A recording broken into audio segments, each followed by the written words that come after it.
नमस्कार दोस्तों, स्वागत है आपका अपने यूट्यूब चैनल फार्मर्स लव पे। तो मैं आज आपके लिए लेके आऊँ एग्रीकल्चर के 50 मोस्ट ब्रिलियंट क्वेश्चन जो आपको हर एग्जाम क्वेश्चन पेपर में मिल जाएंगे और हर एक एग्रीकल्चर स्टूडेंट्स को आना आवश्यक है। तो जो भी विद्यार्थी चैनल के पेज पे नए हैं वो कृपया चैनल का पेज सब्सक्राइब कर दें और बेल आइकन प्रेस कर दें। तो अपन क्वेश्चन देख लेते हैं। दोस्तों, पहला क्वेश्चन देखते हैं कि भारत में कुल क्षेत्रफल का कितने प्रतिशत भाग शुद्ध बोया गया क्षेत्रफल है। तो 47%। नेक्स्ट सेकंड क्वेश्चन की बात करें कि भारत की कृषि सबसे अधिक किस पर निर्भर होती है। तो जो इंडियन एग्रीकल्चर है, भारतीय कृषि वो वर्षा पर निर्भर है। और आपने कथन भी सुना होगा कि भारतीय कृषि को मानसून का जुआ कहते हैं, क्योंकि अधिकतर कृषि भारत के अंदर वर्षा आधारित होती है। जो फसल अक्टूबर में बोई जाती है जो फसल अक्टूबर में बोई जाती है और अप्रैल में काट ली जाती है वह क्या कहलाती है? वह रबी की फसल कहलाती है, जो सर्दियों वाली रबी की फसल कहलाती है। जो फसल जुलाई में बोई जाती है और अक्टूबर में काट ली जाती है वह कौन सी फसल? वह खरीफ की वर्षा ऋतु वाली फसल कहलाती है। नेक्स्ट, जो फसल रबी और खरीफ की फसल के बीच तैयार की जाती है वह कौन सी फसल कहलाती है? तो वह जायद की फसल कहलाती है, जो गर्मियों की फसल की खरीफ की फसल कौन सी है? तो खरीफ में ज्वार, बाजरा, मक्का, चावल, तिल आदि खरीफ की फसलें हैं। रबी की फसल कौन कौन सी है? तो रबी में आती गेहूँ, चना, जौ, मटर, सरसों, आलू आदि। आठवें क्वेश्चन की बात करें कि जायद की फसल कौन सी है। तो जायद में आती है जो कुकुरबिटेसी वाली है, सब्जी वाली, बेल वाली, खरबूज, कुकड़ी, खीरा, तुरई, टिंडा इत्यादि। नाइन क्वेश्चन की बात करें कि नकदी फसल कौन सी है। तो नकदी फसल धान, जो चावल है ओराई जैसे टाइप है, वो नकदी फसल में आता है। किस क्षेत्र को चावल का कटोरा कहा जाता है या धान का कटोरा कहा जाता है? जो कृष्ण और गोदावरी नदी का जो क्षेत्र है उसको चावल का कटोरा कहा जाता है। भारत का सबसे अधिक खाद्यान्न उत्पन्न करने वाला राज्य कौन सा है? जो भारत के अंदर सबसे अधिक जो खाद्यान्न जो प्रोडक्शन करता है वो यूपी करता है, उत्तर प्रदेश करता है। 12वां क्वेश्चन देखें कि भारत में सबसे अधिक कौन सी फसल उगाई जाती है। तो भारत के अंदर सर्वाधिक धान की फसल उगाई जाती है। हरित क्रांति का जनक किसे माना जाता है? तो यहाँ पे आपको बता दूं, जो हरित क्रांति का जनक भारत के अंदर तो डॉक्टर एम एस स्वामीनाथन है, और विश्व की बात करें तो वो है एनी बोरलॉग है। हरित क्रांति, और हरित क्रांति की शुरुआत हुई थी 1966-67 के अंदर हुई थी, खाद्यान्न प्रोडक्शन को लेके हुई थी। नेक्स्ट अपन बात करें हरित क्रांति का प्रमुख उद्देश्य क्या था। तो हरित क्रांति का जो मेन मोटिव था वो यही था कि खाद्यान्न उत्पादन में भारत के अंदर आत्मनिर्भरता आ जाए। जो एग्रीकल्चर जो प्रोडक्ट्स का प्रोडक्शन है उसमें खुद इंडिया इतना करना लग जाए कि उसको बाहर से आयात करने की जरूरत ना पड़े, यही इसका मेन उद्देश्य था। हरित क्रांति किस फसल पर सबसे अधिक उपयोगी हुई थी? तो जो गेहूं और चावल है, इन दो फसलों पे हरित क्रांति का सबसे अधिक प्रभाव पड़ता है। इनके प्रोडक्शन में बहुत ज़्यादा भारी मात्रा में वृद्धि हुई थी। इसके अंदर गेहूं व चावल की जो बोनी किस्में वगैरह सब हरित क्रांति के अंतर्गत ही आई थी भारत में।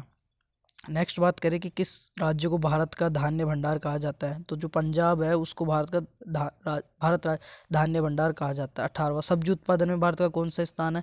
तो सब्जी उत्पादन में भारत का दूसरा स्थान है। और फल उत्पादन में भारत का कौन सा स्थान है? तो फल उत्पादन में भी भारत का दूसरा स्थान है।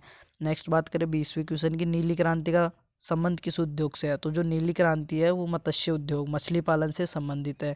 श्वेत क्रांति का संबंध है दूध से, दूध उत्पादन से। और श्वेत क्रांति से संबंधित व्यक्ति है डॉक्टर वर्गीस कुरियन। सुनहरी क्रांति जो सुनहरी क्रांति है वो बागवानी से संबंधित है, गोल्डन रेवोल्यूशन। गोल क्रांति किसके लिए चलाई गई थी? जो गोल क्रांति है वो आलू उत्पादन के लिए चलाई गई थी। कौन सी क्रांति से संबंध नहीं है? जो कृष्णा क्रांति है, ये ऑप्शन के हिसाब से दिया गया है क्वेश्चन 25। 25वां क्वेश्चन, गुलाबी क्रांति किससे संबंधित है? जो गुलाबी क्रांति है वो झींगा उत्पादन और प्याज उत्पादन से संबंधित है। भारत में कुल कार्यशील जनसंख्या का कितने प्रतिशत भाग कृषि में लगा हुआ है? तो 64.5%।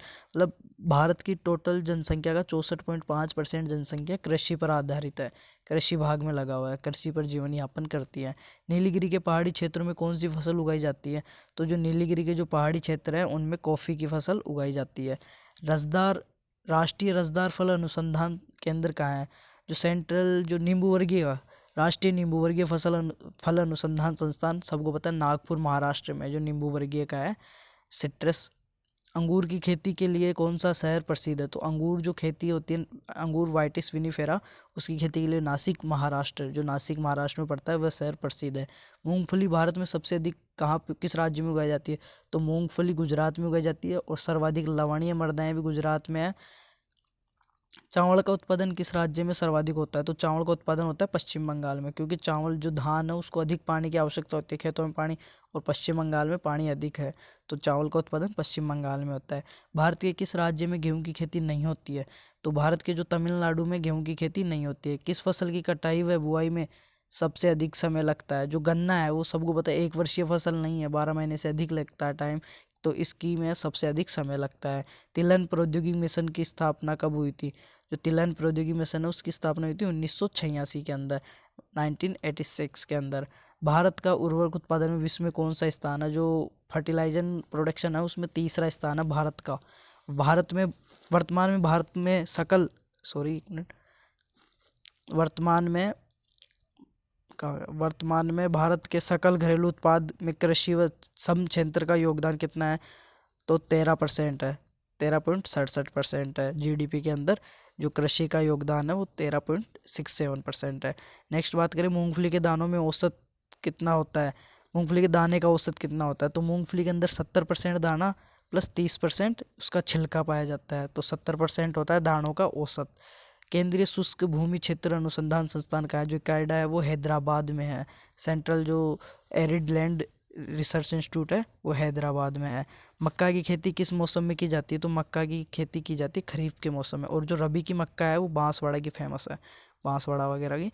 40वां क्वेश्चन देखते हैं कि दूध उत्पादन में श्वेत क्रांति लाने का श्रेय किसको जाता है? तो मैंने ऊपर भी बताया था कि श्वेत क्रांति से संबंधित है डॉक्टर वर्गीस कुरियन, और यह है दूध उत्पादन से। दूध उत्पादन में भारत का कौन सा स्थान है? तो दूध उत्पादन में भारत का प्रथम स्थान है, जबकि सब्जी और फल जो उत्पादन है उसमें दूसरा स्थान है भारत का। भारत में सर्वोत्तम चाय कहाँ पैदा होती है? तो जो भारत में सर्वोत्तम चाय पैदा होती है वो दार्जिलिंग की पहाड़ियों पे होती है। किस फसल के लिए पानी की अधिकता आवश्यक है किंतु जमाव नहीं? ऐसी कौन सी फसल है जिसके लिए पानी की अधिकता है पर जमाव नहीं, धान की तरह जमा हुआ नहीं? तो वो है चाय। और आपको पता है चाय की खेती पहाड़ों में कंटूर खेती के हिसाब से की जाती है, तो पानी ऐसे बहता हुआ नीचे आ जाता है। काजू का सबसे बड़ा उत्पादक राज्य कौन सा है? तो काजू का सर्वाधिक केरल में उत्पन्न होती है काजू। 45वां रेशे वाली फसलें कौन सी होती है? तो कपास, जूट, पटसन आदि रेशे वाली फसलें हैं। भारत में लंबे रेशे कपास का आयात मुख्यतः कहाँ से होता है? तो जो संयुक्त राज्य अमेरिका है वहाँ से लेता है, वहाँ पे हाई क्वालिटी की अपने को कॉटन मिलती है। दलहन उत्पादन में भारत का कौन सा राज्य सबसे आगे है? तो दलहन के अंदर राजस्थान सबसे आगे है, दलहन के अंदर राजस्थान सबसे आगे है। स्वच्छ जलीय मछली का उत्पादन करने वाला कौन सा राज्य है? तो वह है पश्चिम बंगाल। मैंने पहले बताया कि पश्चिम बंगाल में अधिक पानी है तो मछली का उत्पादन भी वहीं पे ज़्यादा होता है। तंबाकू उत्पादन में भारत का विश्व में कौन सा तंबाकू उत्पादन में भारत का विश्व में कौन सा राज्य करता है? तो तीसरा, कौन सा? तीसरा है। भारत के जूट भारत के जूट का सर्वाधिक क्षेत्रफल वाला राज्य कौन सा है? मतलब जूट की खेती का सब सर्वाधिक तो पश्चिम बंगाल में है, क्षेत्रफल के हिसाब से जूट का सर्वाधिक क्षेत्रफल पश्चिम बंगाल में है। तो आई होप वीडियो आपके लिए यूजफुल होगा। वीडियो देखने के लिए धन्यवाद।